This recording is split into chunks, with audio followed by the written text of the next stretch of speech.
आप लोगों में से कितने लोगों को मुक्ति और मोक्ष चाहिए? मुक्ति और मोक्ष एक ही चीज है। अब व्याख्याएं करें तो अलग अलग भी व्याख्याएं कर सकते हैं, कोई बड़ी बात नहीं है, पर इसे एक ही धारा में जोड़ के चलते हैं। मुक्ति और मोक्ष लगभग एक ही तत्व है, कहने के पर्याय दो हैं। बताओ आप में से कितनों को मुक्ति चाहिए, मोक्ष चाहिए? हाथ उठाओ जिनको चाहिए। सवाल आपसे, क्यों चाहिए? क्यों चाहिए मुक्ति? क्यों चाहिए? आपको पता ही नहीं कि मुक्ति क्या है, बस चाहिए। सब लेते हैं तो हम भी ले लेंगे। मुक्ति किसे कहते हैं? मुक्त क्या है? कौन व्यक्ति मुक्त है? क्या मरने के बाद ही मुक्ति मिलती है? क्या जीते जी मुक्ति नहीं मिल सकती? बोलो, आपको कौन सी वाली मुक्ति चाहिए, मरने के बाद वाली या जीते जी वाली? बोलो, अभी तक आपने कौन सी वाली सुनी थी? मरने के बाद वाली। वही है, हवा में लाठियां चल रही थी, आप उसी को सत्य मान रहे थे। मुक्ति मरने के बाद होती है कि नहीं वो अलग विषय है, होती है, पर उसी की होती है जिसके जीते जी हो गई। अब जीते जी मुक्ति क्या है, ये बात समझ लेना, सारी जिंदगी काम आएगी। मेरी हर बात 1-1 करोड़ रुपए की है, आप सुने तो अच्छा, ना सुने तो अच्छा। मरने के बाद वाली मुक्ति हमें चाहिए ही नहीं, हमें मुक्ति से कोई लेना देना ही नहीं। अभी हम बताएंगे कि हमें किससे लेना देना है।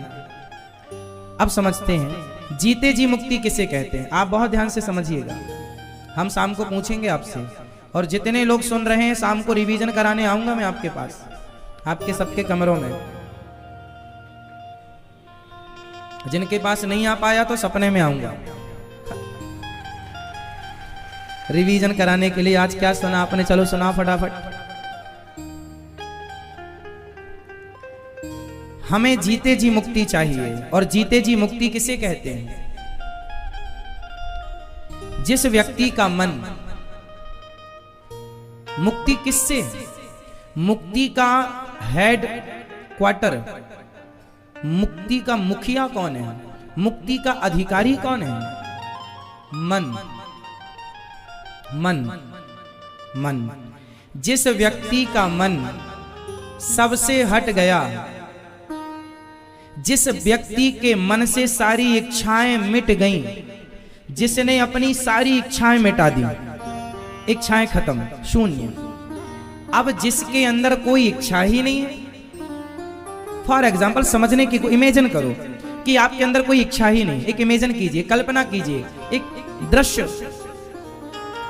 प्रकट कीजिए अपनी आंखों के सामने अपने लिए, मानो कि हमारे अंदर कोई इच्छा ही नहीं है। जरा करो एक बार, भावनात्मक दृष्टि से जरा भीतर घुसो और जरा अपने में टटोल कर देखो, हमारे अंदर अब कोई इच्छा नहीं रह गई, कोई कामना नहीं, ना हमें पत्नी की, ना पति की, ना भोगों की, ना पैसे की, ना जमीन की, ना जायदाद, कोई इच्छा नहीं। जिस दिन आपके अंदर की सारी इच्छाएं समाप्त हो जाएंगी, उस दिन आपके भीतर शांति का जन्म होगा।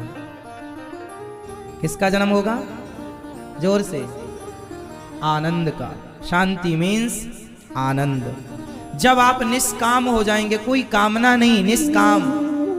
जिस दिन, जिस तारीख को, जिस समय आप निष्काम हो गए, उस निष्कामता को ही मोक्ष कहते हैं, वही मुक्ति है। कोई कामना नहीं, निष्काम, हमें कुछ चाहिए नहीं। आपकी मुक्ति हो गई, आप पत्नी से, पति से, परिवार से मुक्त हो गए। इच्छा नहीं है ना, सामने कोई लाख रुपए पड़े हैं, आपको कोई इच्छा ही नहीं है, तो आप मुक्त है ना भाई। आसक्त तो वो हुआ जो लिपट जाए उस पैसे से। कोई मर गया तो लोग लिपट लिपट के रो रहे हैं, तो वो आसक्त हैं। और जो नहीं रो रहे हैं, जान रहे हैं कि ये तो परमात्मा का नियम है आना जाना, वो जो नहीं रो रहे हैं, ये ज्ञान है कि ये तो ईश्वर का नियम है, हमें भी तो जाना है। जो इस नॉलेज से आगे बढ़ रहे हैं, जो ये ज्ञान रखे हैं, वो मुक्त ही तो है। बोलो, जेल में दो लोग होते हैं, एक कैदी और एक जेलर। बताओ जेल में रहकर भी मुक्त कौन है, कैदी या जेलर? जोर से। जेल में रहकर भी मुक्त कौन है? जेल के अंदर कैदी भी है और जेल के अंदर जेलर भी है, पर जेलर जेल में रहता हुआ भी मुक्त है। यही तो है, संसार में रहते हुए भी संसार की कामना ना करना ही मुक्ति है, यही मोक्ष है। आप निष्काम हो जाइए। अब कब होंगे तारीख आप बताइए हमें, कब होंगे? आप कब तक हो पाएंगे निष्काम? आपके अंदर इच्छाएं हैं कि नहीं है ना? आप बताओ, इच्छाएं हैं आपके अंदर? हैं आप? हैं? अभी तो आपकी इच्छाएं शुरू हुई हैं बेटा, अभी तो बहुत आगे ले जाती हैं इच्छाएं। बताओ आपके अंदर इच्छाएं हैं? बस जब तक आप अपने इच्छाओं की आखिरी तारीख नहीं बताती हो या बताते हो, तब तक आपका मोक्ष नहीं होगा। उनको जगाओ।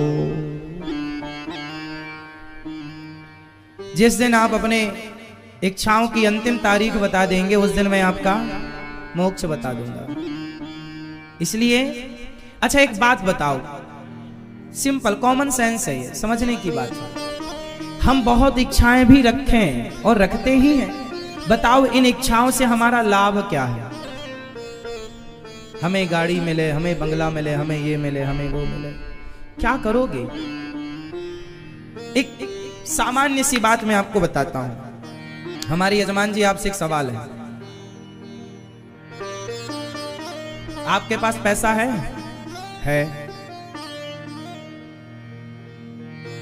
अब आप कुछ भी ना करें तो आप दाल रोटी खा सकते हैं, इतना ईश्वर ने आपको दे रखा। और ये सवाल सबसे है, बहुत ध्यान से सुनिए, सवाल से बहुत बड़ा अमृत निकलेगा। समुद्र मंथन के बाद क्या निकला था? अमृत। मेरी इस बात से भी अमृत निकलेगा आखिरी में। हर बात समझिएगा और अपने लिए समझिएगा। मैं आप सबके लिए बोल रहा हूं, यजमान जी को मध्य में रख के बोल रहा हूं ताकि सब लोग समझ पाए। हमारे यजमान जी के पास इतना पैसा है कि ये जीवन भर ज्यादा हाय हाय ना करें तो भी इनकी दाल रोटी चलेगी और ये पेट भर खाएंगे, भूखे नहीं रहेंगे। क्यों जी? इतना ईश्वर ने दिया। फिर भी आपके पास ऑलरेडी इतना पैसा है कि आप अब कुछ भी ना करें तो आपकी दाल रोटी चलती रहेगी, आपका समाज में नाम भी है, इज्जत भी है। अब बताइए, अब आपको क्या पाना शेष रह गया? अब क्या पाने की इच्छा है? अब आपके पास पैसा भी है, सम्मान भी है, जितना ईश्वर ने दिया। अब क्या चाहिए आपको? सबसे पूछ रहा हूं, अब क्या चाहिए आप लोगों को? सवाल ये है कि पैसा है, अब आप ना भी करें, आराम से बैठें तो भी गुजारा है, समाज में नाम इज्जत भी है, फिर आदमी दौड़ता किसके लिए? बताओ, इस प्रश्न का उत्तर दो। इस संसार में जो लोग दौड़ रहे हैं वो किसके लिए दौड़ रहे हैं, ये उत्तर दो।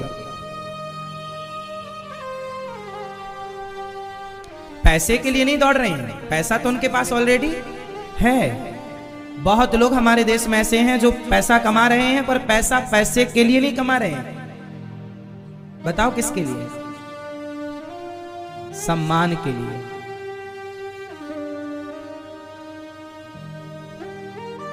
अडानी चाहते हैं, अडानी के पास पैसों की कमी थोड़ी है, पर वो चाहते हैं मैं नंबर 1 में आ जाऊं। अंबानी के पास पैसे की कमी थोड़ी है, पर वो चाहते हैं मैं 1 नंबर पर आ जाऊं।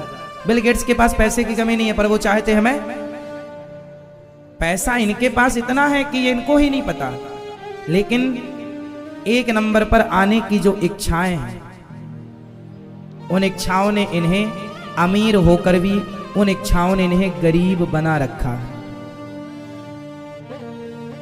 1 नंबर पर आने की जो इच्छाएं हैं हर व्यक्ति के अंदर होती हैं, मैं 1 नंबर पर हूं, और वो इच्छाएं व्यक्ति को गरीब बना देती हैं। आपकी इच्छाएं आपको गरीब बनाती हैं साहब, और लोग दोष भगवान को देते हैं, भगवान ने गरीबी दी। अच्छा ये बताओ कि आप धनवान हैं, आपको इच्छाएं हैं नाम कमाने की, अब इच्छाएं आपके पास, अब आपको पैसा कमाने की इच्छा नहीं है, अब आपको नाम की इच्छा है, अब आप सम्मान चाहते हैं। अब पैसा तो आपके पास पर्याप्त हो गया, अब आप क्या चाहते हैं? मेरा भी नाम हो, मेरा भी सम्मान हो, इज्जत हो। अच्छा एक बात बताओ, इज्जत सम्मान पाने वाला व्यक्ति,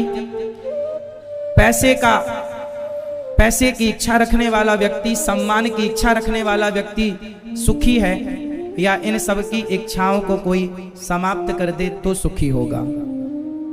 सुख इच्छाओं का अंत करने में है या इच्छाओं को संभाल के रखने में है? बोलो क्या करें? यदि आप अपनी सम्मान की भी इच्छाएं समाप्त कर दें कि मुझे सम्मान भी नहीं चाहिए, पैसा भी नहीं चाहिए, तो आप सुखी होंगे कि दुखी होंगे? जोर से। आप सम्मान की और पैसे की इच्छाएं समाप्त कर दें। हाँ, इच्छाएं समाप्त करना है, काम तो करते ही रहिएगा, अपना इच्छाएं मत रखिएगा, बट काम करिएगा। आप यदि अपने सम्मान की और पैसे की इच्छाएं समाप्त कर देंगे तो आप दुखी होंगे या सुखी होंगे? जोर से, जोर से, जोर से।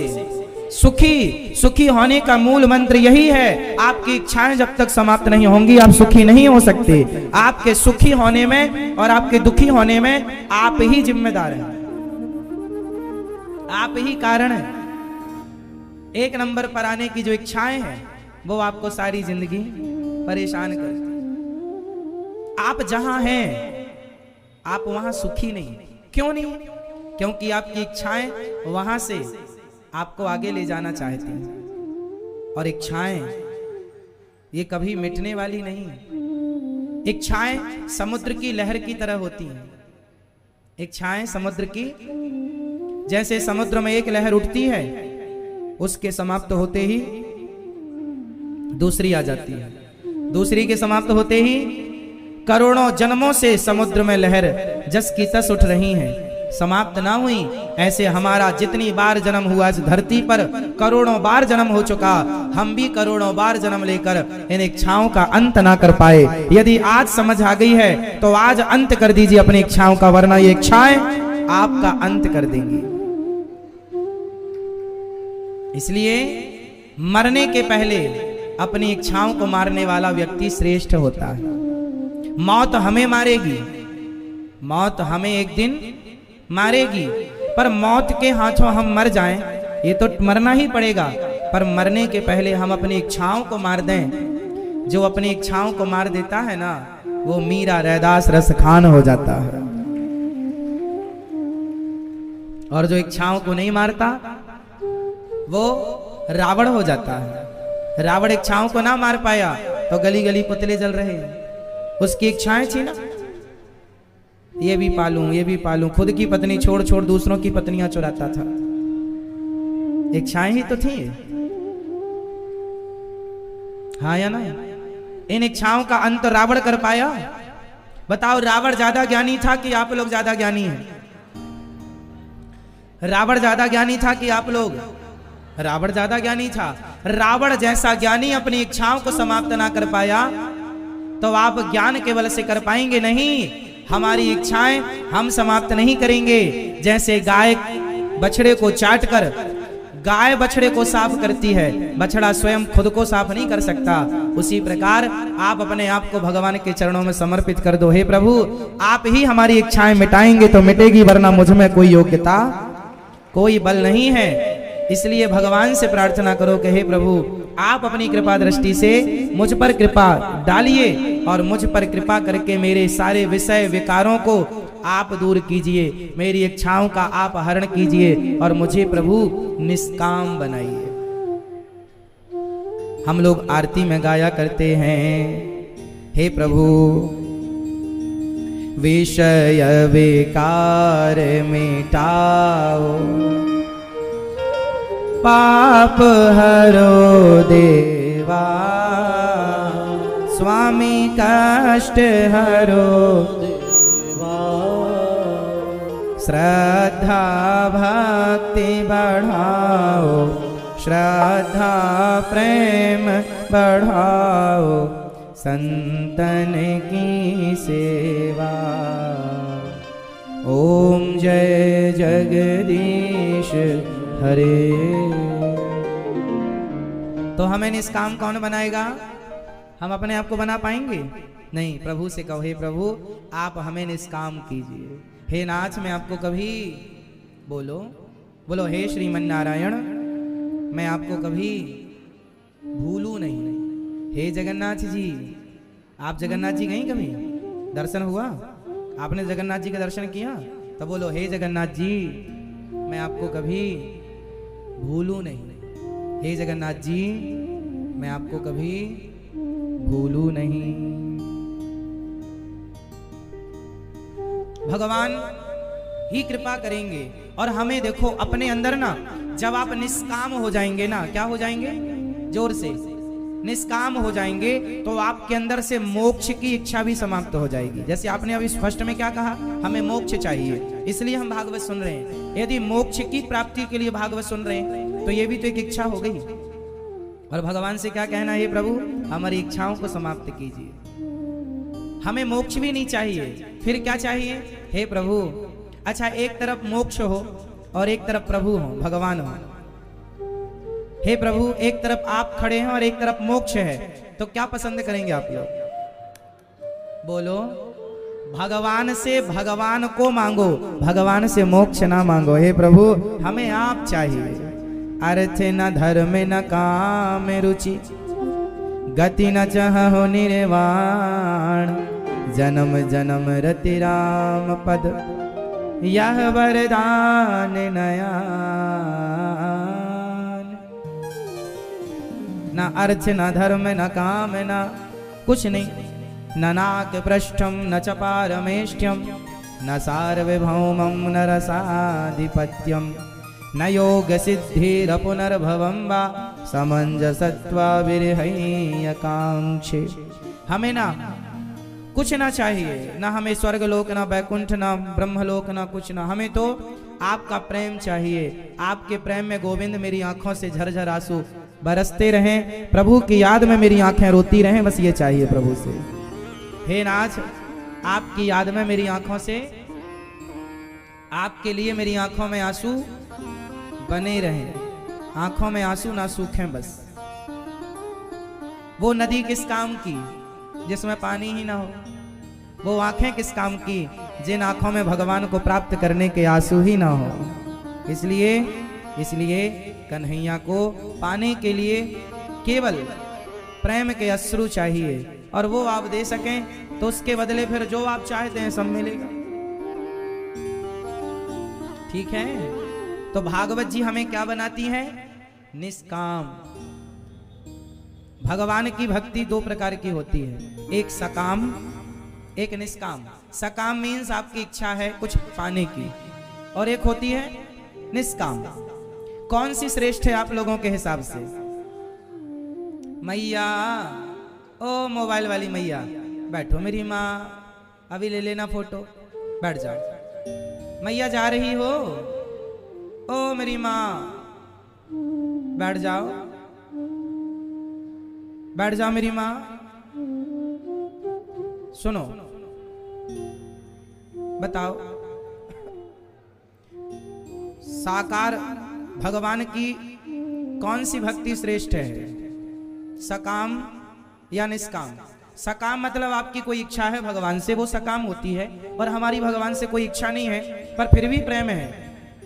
आप अच्छा ये बताओ, सकाम भक्ति श्रेष्ठ या निष्काम? आपका पति और आपकी पत्नी, आपकी पत्नी आपसे प्यार करे और प्यार के बदले आपसे कुछ ना चाहे, और आपकी पत्नी प्यार करे और प्यार करके कहे, सुनो जी रानी, हार कब दिलाओगे? तब फिर आप तुरंत पकड़ लेंगे, अच्छा ये जो प्यार कर रही थी वो प्यार का मतलब रानी हार था, है ना? एक प्यार होता है जहां प्यार करके कुछ मांग लिया जाता है, ये दे दो, है ना? और एक होता है जहां प्यार होता है पर कोई चाह नहीं होती, इच्छा नहीं होती। बताओ कौन सा प्यार श्रेष्ठ है? प्यार करके कुछ मांग लूं वो, या प्यार करके कुछ ना मांगू वो श्रेष्ठ है ना? उसी को कहते हैं निष्काम। जो भक्त निष्काम होता है ना, फिर भगवान उसे सब कुछ दे डालते हैं, उसे मांगने की जरूरत नहीं पड़ती। जो पत्नी कभी कुछ नहीं मांगती ना, पति फिर सब कुछ उसे दे देता है, ये चाबी तू संभाल। और जो पत्नियां मांगती रहती हैं ना, पति देख लेता खर्चीली है तो चाबी अपने पास रख लेता, जो लाएगा अपने से अंदर रखेगा, पत्नी को नहीं देता, पत्नी को केवल खर्चे देता है, ले साग भाजी ले आना, क्योंकि उसको पत्नी की आदतें पता है कि इसको दे डालूंगा तो पूरा उड़ा देगी, लिपस्टिक ही लिपस्टिक ले आएगी। पत्नियां भी दो प्रकार की होती हैं, एक वो होती हैं जिनको कितना भी पैसा मिल जाए वो सब उड़ा देती हैं, और एक पत्नियां होती हैं जो पैसे को बचाती हैं, मुसीबत में पति के काम वो पैसा आता है। तो वो पत्नी ज्यादा अच्छी है जो खर्चा ना करे और पैसे घर परिवार में जो खर्चे हैं वो तो लगेंगे उतना करे, उचित अनुचित ना करे, दो पैसा बचाने की भावना हो। और पति जब जान लेता है ना कि मेरी पत्नी अब घर को ठीक चला रही है, तो फिर पति ना सब कुछ दे देता है पत्नी को, ये चाबी सारी तू रख। पूरा हिसाब लाखों का करोड़ों का हिसाब भी पत्नियां संभालती हैं पतियों का, यदि आप में काबिलियत है तो। और आप यदि स्वार्थ है आपके अंदर, कपट है कि पति के जेब से भी पैसा निकाल लेती हैं कुछ पत्नियां, वो पति पकड़ लिया, अरे राम राम ये तो घर में चोरनी बैठी है, फिर वो केवल लिपस्टिक का ही पैसा देता है, बस जा 10 रुपए की ले आना, समझ लेता है कि ये ठीक नहीं है। तो जहां प्रेम है ना वहां सब कुछ है, जहां निष्काम तजक चाह नहीं है, चाह नहीं है। एक पति अपनी पत्नी को जब देख लेता है कि ये निष्काम हो गई है तो सब देता है, और इच्छाएं हैं तो नहीं देता। जब सामान्य पुरुष समर्पण नहीं करता, आपको सब नहीं सौंपता, तो जब भक्त कामना रखेगा तो आपकी फिर जो कामना है भगवान वही देंगे, और जब भक्त निष्काम हो जाता है तो भगवान सब कुछ दे देते हैं, अब तू संभाल पूरा, अब पूरी जिम्मेदारी है। इसलिए निष्काम। भागवत जी हमें क्या बनाती हैं? निष्काम। भगवान की भक्ति जो इच्छाओं से करता है ना, वो एक ना एक दिन नास्तिक जरूर होता है। भाई भगवान जब तक आपकी इच्छाएं पूरी करेंगे तब तो आप भगवान भगवान करेंगे, और यदि भगवान ने एक बार इच्छा पूरी नहीं की तो भगवान को भी लोग छोड़ देते हैं। जहां इच्छाएं हैं वहां ये सब होगा, जहां इच्छाएं नहीं है वहां चाह गई चिंता मिटी, मनवावे परवाह, जिसको कछु ना चाहिए सो ही साहंसाह। सच्चिदानंद रूपाय ईश्वर सत्य है, वही सत्य है, ये संसार झूठा है। अच्छा बताओ संसार सच्चा है कि झूठा है? मैया चला लो मोबाइल, मेरी माँ। हाँ आप ही चला रही थी, बताओ संसार सच्चा है कि झूठा है? सच्चा कि झूठा? जोर से हाँ मैया बताओ, ओ पीछे वाली मैया, संसार सच्चो है कि झूठो है? हाँ झूठा है। कैसे झूठा है? संसार झूठा है कैसे? कैसे झूठा है? जैसे जादूगर का खेल, जैसे जादूगर की जादू हमें दिखती तो सच्ची है पर होती झूठी है। जादूगर की जादू दिखने में तो सच्ची होती है पर होती झूठी है। जादूगर जादू से धूल का कुमकुम बना देगा, रस्सी का सांप बना देगा, एक बच्चे को जाल में बांध करके और उस बच्चे को कबूतर बना देता है, सांप बना देता है। जादूगर का जादू दिखने में असली है पर है झूठा, दिखता सच्चा है पर है। उसी प्रकार ये संसार भी एक जादू है, ये दिख रहा है सच्चा, सच जैसा दिख रहा है पर है एक नंबर का झूठा। अब बताओ कैसे झूठा है? सुनो ना, गर्मियों के दिन में सड़क में आप जब गाड़ियों से जाते हैं तो सामने ऐसा लगता है पानी भरा है। सड़क में सामने ऐसा लगता है ना कि पानी भरा है, पर आप जाते हैं तो वहां पानी जैसा दिखता है, पानी होता नहीं है। उसी तरह संसार कितना झूठा है। आपको क्या लग रहा है? आपको लग रहा है ये सच्चे रिश्ते हैं, ये मेरे बेटे का रिश्ता सच्चा, मेरी पत्नी से सच्चा रिश्ता, मेरे पुत्र से, मेरे परिवार से मेरा सच्चा, आप लोग भाई भाई सच्चा रिश्ता, पति पत्नी सच्चा रिश्ता, आपके सारे रिश्ते सच्चे लगते हैं कि नहीं? मेरी पत्नी सच्ची है, मेरा पति सच्चा, मेरा बेटा सच्चा, मेरा परिवार सच्चा है, मेरा सच्चा रिश्ता है, ये सारे रिश्ते सच्चे दिखते हैं, बट होते झूठे। यदि ये बहन देखो सो गई क्या? ऐसे मुंह खोल के नहीं सोते, मक्खी घुस जाएगी। सुनो, सच्चे झूठे ये रिश्ते हमें देखने में कैसे लगते हैं? अच्छा ये बताओ, यदि आप पति पत्नी के रिश्ते सच्चे हैं तो एक दिन आपकी पत्नी या आपका पति आपको छोड़ के चला क्यों जाता है? उत्तर दो। यदि आप बाप बेटे का रिश्ता सच्चा तो एक दिन दो में से एक चला क्यों जाता है? यदि तुम माँ बेटे का रिश्ता सच्चा तो दो में से एक चला क्यों जाता है? यदि तुम भाई भाई का रिश्ता सच्चा तो तुम दो में से एक चला क्यों जाता है? इसका मतलब ये झूठा ही था, हमने इसे सच्चा मान लिया। उसी तरह जैसे संसार झूठा है पर हम इसे सच्चा मानते हैं। अरे ये सब छोड़ो, ये बताओ आपका शरीर झूठा है कि सच्चा है? जोर से, जोर से। एक दिन आएगा कि आपका शरीर भी आपका साथ छोड़ना शुरू करेगा। सच्चा था तो छोड़ क्यों दिया? आंखों में कम दिखने लगा, कानों में कम सुनाई पड़ने लगा, बालों ने साथ छोड़ दिया, सफेद होने लग गए, चमड़ी लटकने लग गई, झूला झूलने लग गई। शरीर आपका था तो धीरे धीरे आपका साथ क्यों छोड़ दिया? इसका मतलब ये शरीर भी झूठा है, परंतु हम इसे अपना सच्चा साथी मानते हैं। सच्चा साथी, सच्चा कौन? ना परिवार सच्चा, ना शरीर सच्चा। सच्चा कोई है तो केवल भगवान है, श्री कृष्ण है, श्रीमन नारायण है, एक ईश्वर है। इसलिए कहा ईश्वर सत्य है। सच्चिदानंद रूपाय उमा कहूँ मैं अनुभव अपना, सत हरि भजन जगत सब सपना। सच्चे कौन? जोर से, सच्चे कौन? संसार झूठा, रिश्ते, शरीर, पर हम क्या मानते हैं? सच्चा। तो गलती किसकी है?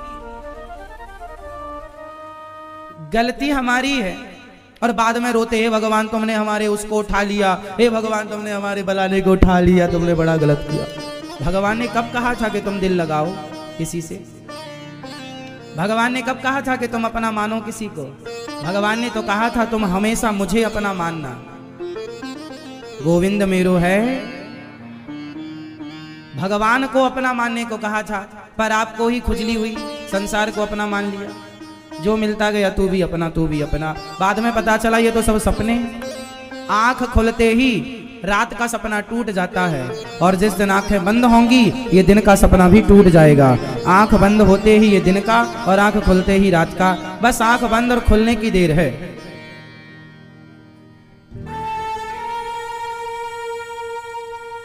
हाँ या ना? आप लोगों की आंखें खुली हैं कि बंद हैं? जोर से। आपकी आंखें खुली हैं कि बंद हैं? आपकी आंखें खुली हैं कि बंद हैं? आप सब पीछे वाली मैया बताओ, आपकी आंखें खुली हैं कि बंद हैं? जोर से। बहुत लोगों की अभी भी बंद है, जो अभी भी संसार को अपना मान रहे हैं, जो अभी भी संसार को सच्चा मान रहे हैं, उनकी आंखें बंद हैं। आंखें उन्हीं की खुली हैं जो भगवान को अपना मानने लग गए हैं। बस कृष्ण मेरे हैं, मेरे तो गिरधर गोपाल दूसरो ना, एक कृष्ण के सिवा। अच्छा, इसका मतलब ये मत सोच लेना कि अब हम जंगल चले वहीं भजन करेंगे ना, मेरा अर्थ ये बिल्कुल नहीं है। मैं ये कहना चाह रहा हूं कि संसार में रहो, जिम्मेदारियां पूरी करो, पर संसार को अपना मत मानो, ये झूठा है। हाँ या ना? जिम्मेदारियां पूरी करो, काम पूरा करो, पर अपना किसे मानो? भगवान को। ये व्यवस्था है। पैसा कमाओ, नाम कमाओ, इज्जत कमाओ, धन का धर्म से जोड़कर धन का सदुपयोग करो, परिवार की सेवा करो, सब कुछ करना सही है। पर जो आपका अटैचमेंट होता है, जो एक आसक्ति हो जाती है, वो आसक्ति के लिए मना कर रहे हैं। शरीर से जो मोह हो जाता है, परिवार से जो मोह हो जाता है, उस मोह में नहीं उलझना, बाकी व्यवहार जगत में सब करो, है ना। जंगल नहीं जाना, परिवार पत्नी के साथ रहो, पर भोगी बनकर नहीं, भक्त बनकर, योगी बनकर के रहो, ये निवेदन है। पुत्र के साथ रहो, मोही बनकर नहीं, निर्मोही बनकर रहो। पुत्र के साथ, बहू के साथ, पोते के साथ, पोती के साथ रहो, पर मोही बनकर नहीं, निर्मोही। मोह नहीं हो, भगवान में मन हो, बाकी व्यवहार संसार से हो। ठीक है, किस किस को बात समझ में आई? हाथ उठा लो। अच्छा, आप बहुत समझदार हैं, जल्दी समझ गए।